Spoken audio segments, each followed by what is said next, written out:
Welcome to the Sheffield Sunday As Bill Sees It's meeting.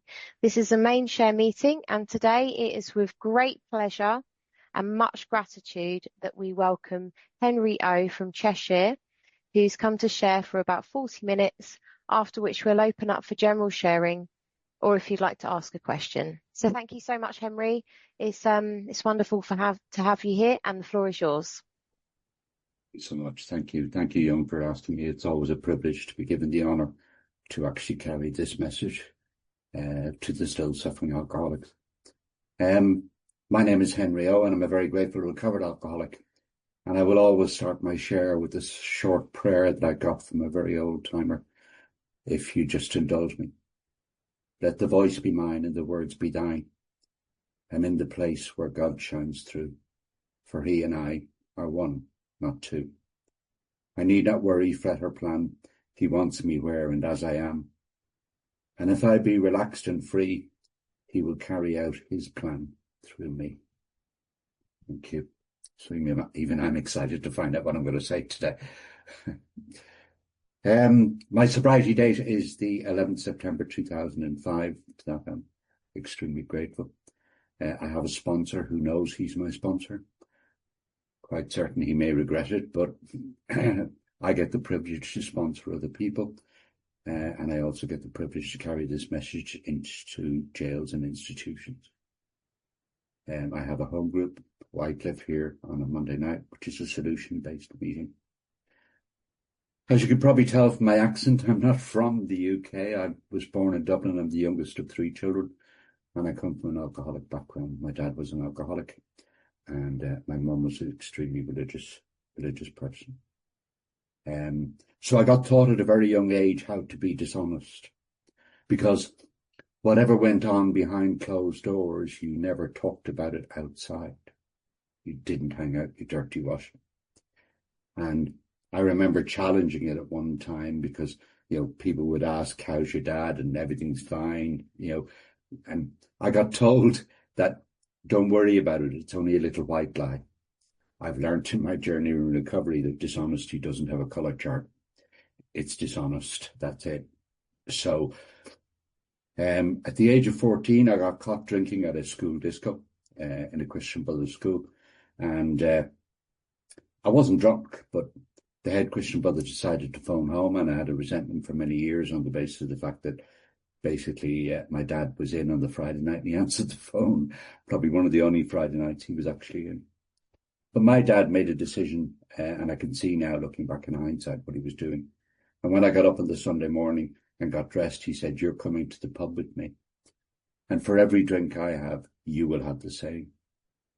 And I'm only 5'4" now, but you can imagine how tall I was when I was 14 years of age. And I walked into that pub, a terrified, frightened little boy. And of course, everybody was looking at me because I'm so special. And we got to the bar and my dad ordered the drinks. But as soon as I put alcohol into my body, my perception on life changed like that. I was a man amongst men. I was telling my dad's friends about how ignorant and selfish they were being in a pub on a Sunday morning. They should be at home with their families. I was telling the landlord how he should run his pub. And it wasn't long, naturally, until I hit the floor and I had to be physically carried home. And I remember waking up on the Monday morning and actually waking up and saying, never again. I am never, ever going to do that again. And I even said it at the breakfast table in front of my brother, my sister, my father, my mother. And I begged not to go to school, but I was sent to school anyway. And as the week progressed, naturally, physically, I began to feel better. Mentally, I began to feel better. And then come the following Sunday morning, I was up, dressed, and waiting for my dad to take me to the pub again. And I only share that experience from the point of view of the fact on page 24. It says, the fact is that most alcoholics, for reasons yet obscure, have lost the power of choice in drink.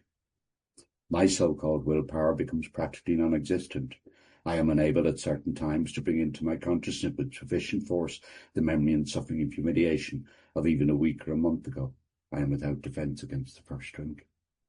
And as I progressed in my drinking career, and trust me, I did make it a career because I ended up working in the licence trade.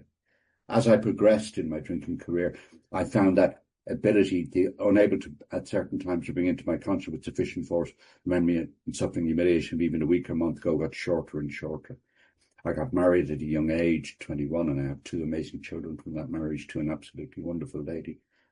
But I remember, like, if I would go out on a bender at the weekend and I would wake up on a Monday morning and I'm getting ready for work and I'd say, I'm not going to drink again for a while. I'll leave it till next week or whatever it is. And that would be 7, half 7 in the morning, and I would drive into work and I'd be in work for 9:30 or whatever it might be, and somebody would turn around and say, Henry, we're all going to Malloy's pub tonight. I'll be there. So the suffering humiliation of even a couple of hours ago, I couldn't bring into my mind. I lost my license in 1998. I got caught driving doing 100 miles an hour down the M62, and I got thrown in a police cell overnight. And I remember sitting in that police cell actually thinking, God, if I'd only taken the M56 instead of the M62. See, I'm in the blame game. I'm not going to take responsibility for my actions, my behavior, or my attitude, because I have that book, that beautiful reading basically says that I'm living in an obscure world where the center of the universe is me and my life. That's what it's about. I attended one AA meeting in 1998, and I was one of those people who turned up at 1 minute to 8, and I left at 1 minute past 9:30. And I heard people talking about different things. I heard a man actually say that he'd been in prison, and I thought, I've not been to prison. Yeah, that doesn't count. And I was listening to the consequences of drinking and looking for every excuse and rationalizing why I didn't need to be there so I could continue my drinking. And I continued, and I ended up working in the license trade. I ended up getting a job in the Irish club here in Warrington, where I live. And trust me, it was rough. Sorted places, it was rough. It was full of alcoholics, drug addicts and degenerates, and that was just the bar staff. But what I used to do while I was there was I would, now listen to the words I'm using, I would borrow money out of the till to take all the customers up the road to the pub up the road to buy them all drinks, so they would all tell me how wonderful I was. They would all tell me how great I was. And my intention in borrowing it would be I would pay it back on Friday, and basically when Friday came, I would use my wages to take the people up the road, so it was never paid back. So after a period of time, they did a stock take and an audit. They had found that I had stolen £9,000 in a space of just short of 2 years. And they gave me 2 weeks to leave. But see, while I was there, I would also have lock-ins late at night and do late night drinking. My son used to joke his dad invented 24-hour drinking before it actually came in by law in the UK. And the reason I would have lock-ins was because people would beg me for a lock-in. I'd say, no, and then I would eventually give in. But the reason I would have a lock-in or a late night drink was because I was terrified of loneliness. I didn't want to be on my own. And people would be there till 2, 3, 4 o'clock in the morning. And then when they went home, again, I would rationalize and basically say, well, they all came in and at the end of their working day, and they all basically, they were winding down for the day. So I would sit down at 4 o'clock in the morning, and I would justify the fact that then I would take a bottle of whiskey off the optics and start pulling pints. And I used to put pound coins in the jukebox with Patsy Cline Crazy on repeat, trying to figure out why my life was so bad. Why did she leave me? And at that stage, why are my children not talking to me? And I'm sitting there, and again, my perception would change. Come 6 o'clock in the morning, I'd see somebody walking down the street, and he's got his backpack on and he's heading to work. And I'm sitting there thinking, look at him, boring. This is the life. Rationalization again. There's a beautiful line in our big book that says on page 550, rationalization is giving a socially acceptable reason for socially unacceptable behavior, and socially unacceptable behavior is a form of insanity, which it is, in my experience. So they gave me 2 weeks to leave and 2 weeks to pay the money back. the only person I really had left in my life, because one of my experiences of step one is how small my world had become. And the only person I really had left in my life was my sister in Ireland, who was talking to me, and she paid that money back. I can say with hand on heart that I have since made that amends completely financially. And all the fair-weathered friends who'd stayed for lock-ins and I brought up the road didn't answer phone calls and didn't answer text messages. To this day, I'm actually grateful that they didn't. So I left that club with 2 black plastic sacks, and I was way too proud to ask in the homeless shelter for a bed. I can't go there. What would I do if somebody knows me, for God's sake? So I stayed on the streets of Warrington as a homeless drunk. And I became a thief. I was already a liar, a cheat. And I hadn't seen my daughter in 5 years, and I hadn't seen my son in 4 years. And I remember, actually, I'm going to share that something came to mind recently. When I made my amends to my son, a proper amends to my son, and I asked him to tell me how I'd harmed him, to tell me how I made him feel. And I'm not going to use the language he used, but what he basically said was, you have absolutely no idea. You have no idea. He said, I used to sit on the window ledge of the living room looking out the window from about 2 o'clock on a Saturday afternoon, because you were due at 3 o'clock and you never showed up. And I was still there at 11 o'clock every Saturday for months and months and months. That's what I do to another human being. I never intentionally did that dirt. I set out to harm anybody. But whilst on the streets, begging one on the 11th September 2005, kneeling in a shop doorway with my polystyrene cup in front of me and a half bottle of cider drunk next to me, I looked to my left and I saw my daughter walking up the street with her then boyfriend. And I called up my 999 God. God, please, if you just don't let her see me, I'll sort my life out. I'm placing conditions on my prayers, which I've done all my life, because there always had to be something in it for me when I prayed. God had a different plan. There's a beautiful line in a book called Breathing Underwater, Spirituality in the 12 Steps. And in step 6, he actually says, God is always humble enough never to come unless invited, but God will always find a clever way to get invited. And he did. My daughter came up and she leaned against the pillar and looked down at me. And even when I read that piece that I'm unable to bring into my mind with sufficient force the memory and suffering humiliation of even a week or a month ago, I'm talking about the fact that my suffering and humiliation, well, when I looked up and see the tears welling in her eyes, I could see her suffering and humiliation, and I never want to forget that. She looked and she pointed a finger right in my face. And she said, see that man there? That man there used to be my dad. And she walked on. And that was the day where I finally thought, I can't do this anymore. I don't know how to do it anymore. I don't know how to live life. That life out there, for me, even in this few attempts that I tried sober, was way too painful for me, and I didn't know how to live in it. So with the little money I borrowed in my polystyrene cup, I bought over-the-counter medication, and I walked to a DIY store. And I stole a bottle of white spirits. And I knelt in the corner of that car park, knelt in the corner when alcohol, that reading just said, when alcohol drove me to my knees. And I knelt in the corner of the car park, crying my eyes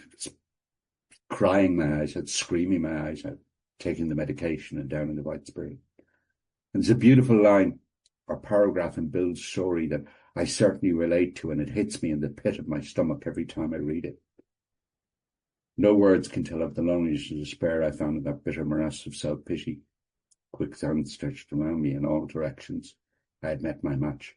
I'd been overwhelmed. Alcohol was my master. And I've learned in my journey in recovery from many old-timers and from readings of Be Quick to See Where Religious People Are Right. I've learned that I can only ever serve one master. I was found by God sent an angel, and I ended up in a general hospital, and from there I ended up in a psychiatric hospital for 18 weeks because I was considered to be a danger to myself and to others. Whilst in the psychiatric hospital, I had a visit from an old-timer, came to see me, and he asked me that ultimate question, Henry, have you ever tried AA? And I looked and smiled and said, yeah, I've tried AA. It doesn't work for me. I'd only ever tried one meeting. And I've learned since that if an old-timer basically pauses, smirks, and there's a considerable pause before he replies, he's very likely going to have something profound that it's unlikely you're going to have an answer to. And I didn't, because he pointed his finger in my face and he said, you're dead right, Henry. AA doesn't work for you. You work for AA. I thought, whoa. So I went downstairs I had to be accompanied downstairs on the Monday night to the meeting. And I walked into the room. It was the first time I'd seen the scrolls because they weren't at the first meeting I'd been in 1998. And I remember looking at the scrolls thinking, good God, there was only 10 commandments. You lot have added 2 more. And they read how it works. And they'd read how it works in the previous meeting. And I hear a lot of people saying it, the word God pushes them out of the room. The word God didn't push me out of the room. What pushed me out of the room was the fact that when you read how it works, you were asking me to be rigorously honest. Those who are constitutionally incapable of being honest with themselves. And when I heard that word honest, I thought, I can't be honest. I don't know how to be, number one. And if I am, you reject me. And to be perfectly honest, AA was the last house on the block. So I heard people in that room talking about normal things, about getting jobs and going on cruise ships and going on holidays and being invited to family events. And, one man even talked about paying bills. And I thought, what's bill? And I left that room with a label because I was so emotionally inept, I left that room with a label that I thought at the time was envy. I want what you have and I want it today. Well, actually, I want it tomorrow, and I deserve it because God had dealt me a bad hand. Didn't leave that room with envy. I left that room with hope, but I couldn't see it. Book talks about it. I begin to believe in the hopelessness and futility in life as I've been living in. And I borrowed a copy of the big book from the nurse's station. I thought I better read this how it works thing because they want me at that top table next Monday, doing the main share again. And I started to read how it works. I came to step 2.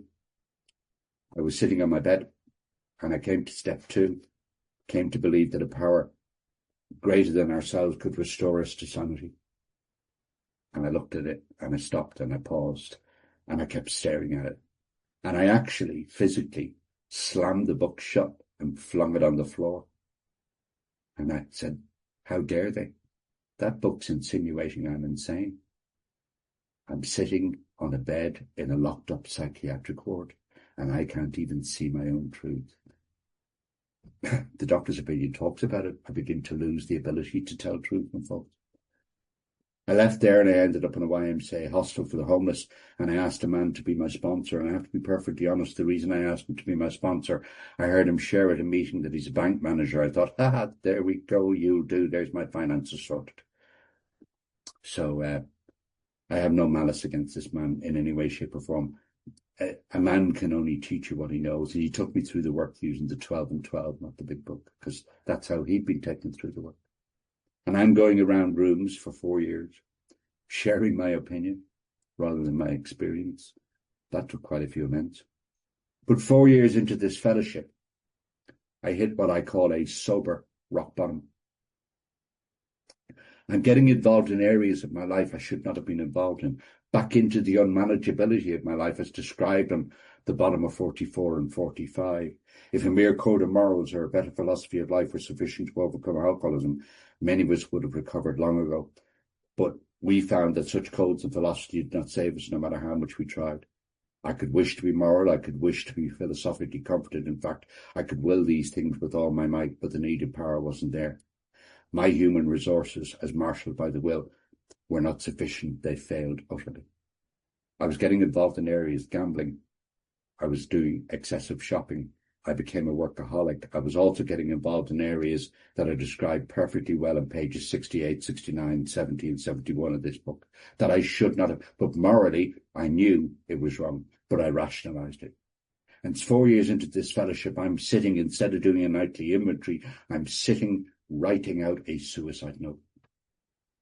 And I had to go around quite a few rooms before I found a man who was armed with the facts about himself. But I did come back to a room here in Warrington in a meeting that I had helped and been sponsored into actually starting. And the main share, when the main share finished, I cried and I actually shared back and said, I'm in trouble. I'm either going to take my own life or I'm going to drink again. And to be perfectly honest with you, the first option is better than the second. In that room, or after that meeting, only one person spoke to me. And all he said to me was, Henry, just don't pick up the first drink and keep coming back. And I didn't want to cry. I wanted to have a row. I didn't want to cry in front of him. And in my head, I'm screaming, saying, please, for God's sake, tell me how not to pick up that first drink. Please, show me, tell me what's going on. Because my experience is alcoholism as an illness, drunk or sober, will demand treatment. I had to go around, as I say, quite a few rooms before I found a man who was armed with the facts about himself, who carried a message with depth and weight. And what he was basically saying in rooms, not only was he saying it, making it sound good, I watched his feet as well. He was doing it. And I got told to stay away from that man. He's a big book thumper. In fact, the wording that was used, and forgive me, I'm repeating the wording that was used, that I hope is never used in rooms again. I've never heard it since. I was told he was a big book Nazi. That's what I was told. But I went outside that meeting and I went up to him and I said, will you take me through the work? And he said, absolutely. He said, be at my house at 6 o'clock tomorrow night. That doesn't mean 1 minute past 6 or 1 minute before 6. It means 6 o'clock.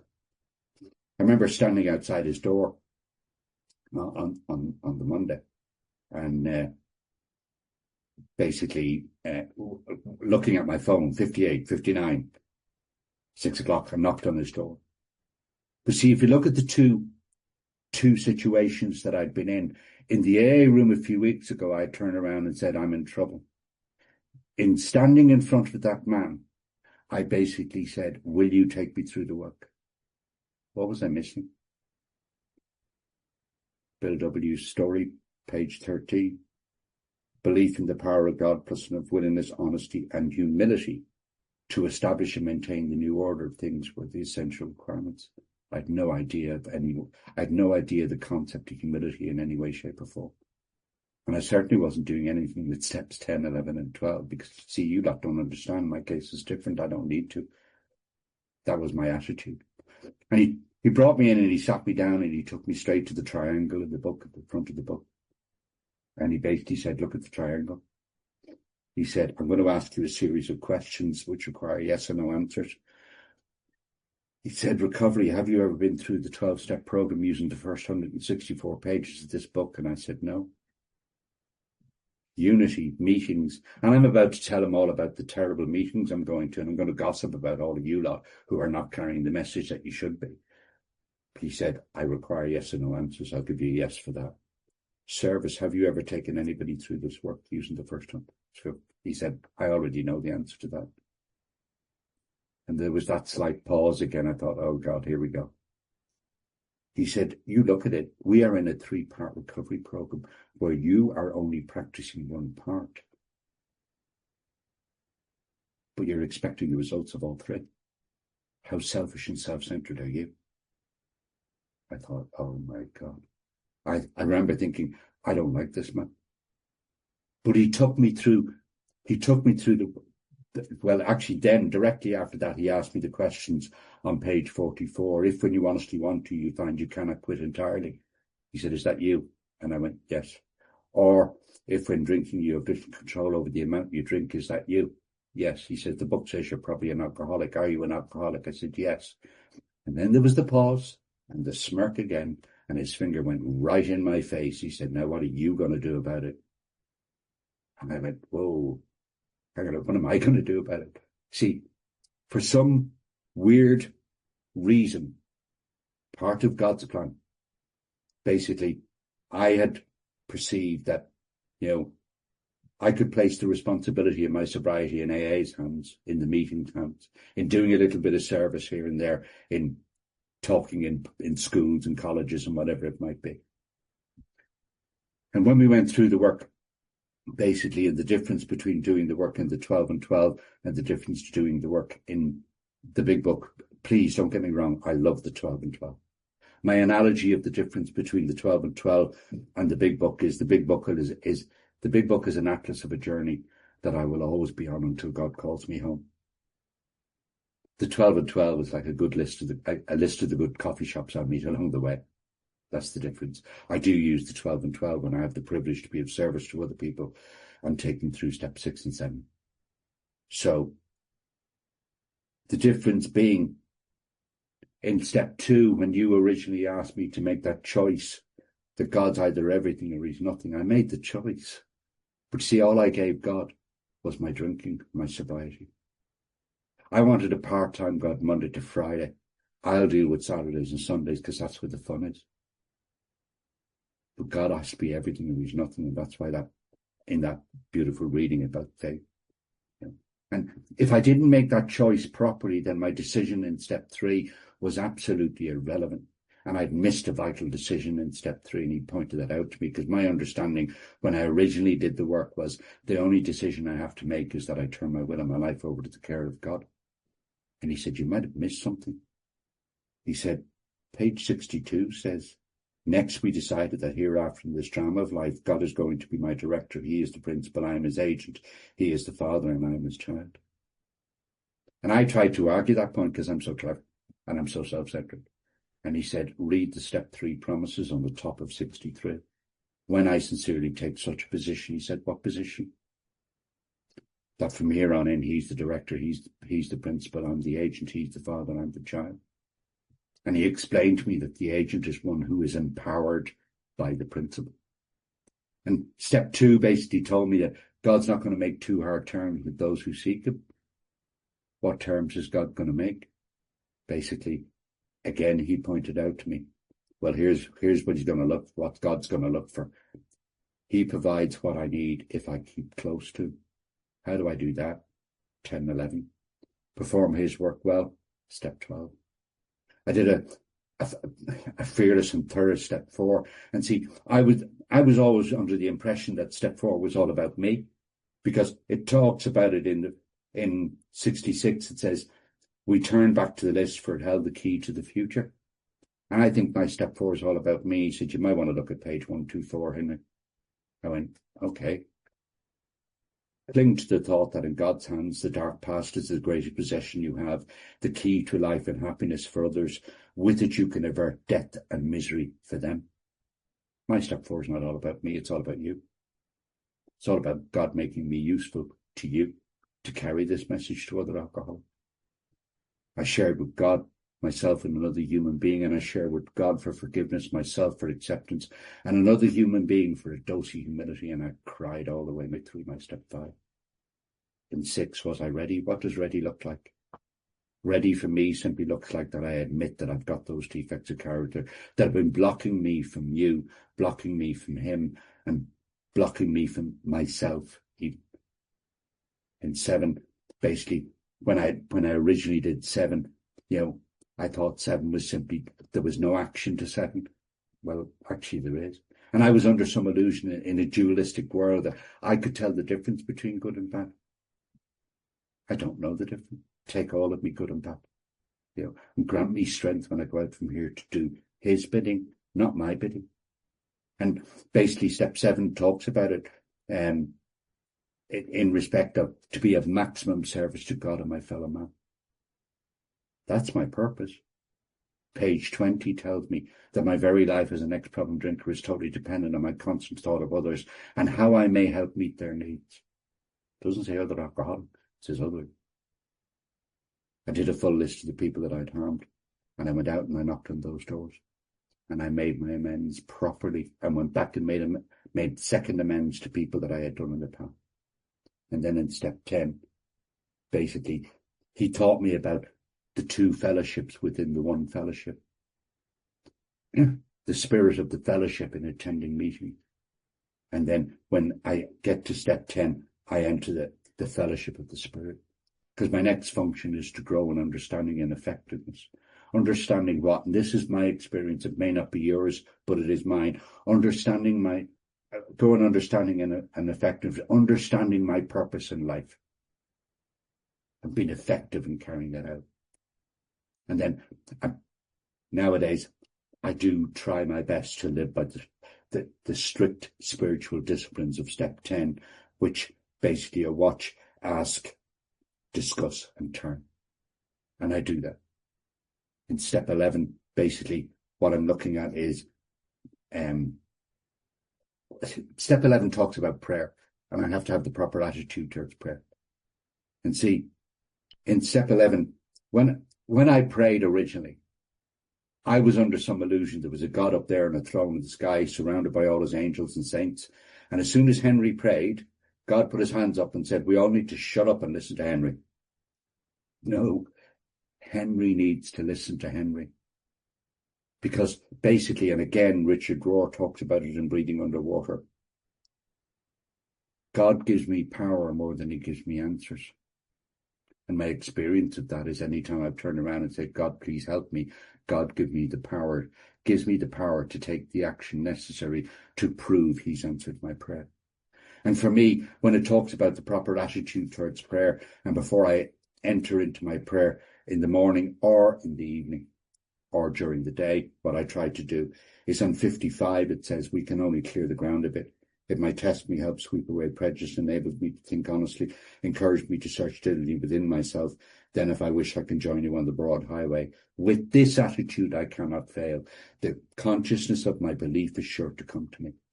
Step 12, having a spiritual awakening as the result. See, I used to read that step as a result. I was looking for other results. That's what I was doing in my first 4 years. Tried to carry this message, which is the privilege and given the gift to be able to do that now and practice these principles in all my affairs. Where am I now?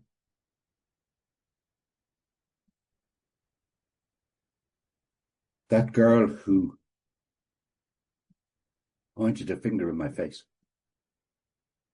who basically stared and said, see that man there used to be my dad. 12 years ago, I got the privilege to walk her down the aisle at her wedding. How does that happen? I have two amazing grandsons, William and Arthur Henry. Did you notice I had to tell you his second name was Henry? I had to get that in there. William and Arthur Henry, who I'm entrusted to babysit and to look after those two amazing human beings. How does that happen? Really sorry, no human power could do that. That's the re-establishment of faith that I have in God. God is either everything or he's nothing in my life. And my experience is that any time I experience fear, it would very likely be an area of my life that I've not given God. That's why the fear comes. I put myself through. I remember saying to my first sponsor, when he told me to get a job, and I said, well, I'm pretty awful at everything I do. The only thing I really know is the license trade. And he said, well, get an awful job. And I went, okay. So I got a job in the call center. And trust me, if you want to learn patience and tolerance, try working in the call center. But I put myself through college at night, studying human resource business management. And I'm now a human resources business partner in the civil service here in the UK. See, everything I have in my life today, and I'm certain of it, I live in a world of impermanence. Everything I have in my life, the roof over my head, the shoes on my feet, the clothes on my back, the car that I drive, the relationships I have with other people, yeah, it's all only on loan. doesn't belong to me. It's all a gift. It's all it is. See, I can push it aside, not for the first drink, but for the second. And there's a line in Bill's story that I'm going to finish on.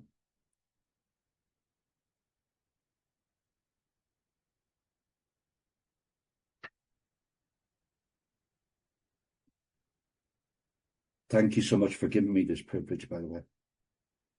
The line on 15 says, I've seen men come out of asylums and resume a vital place in the lives of their families and communities. You're looking at one. Thank you.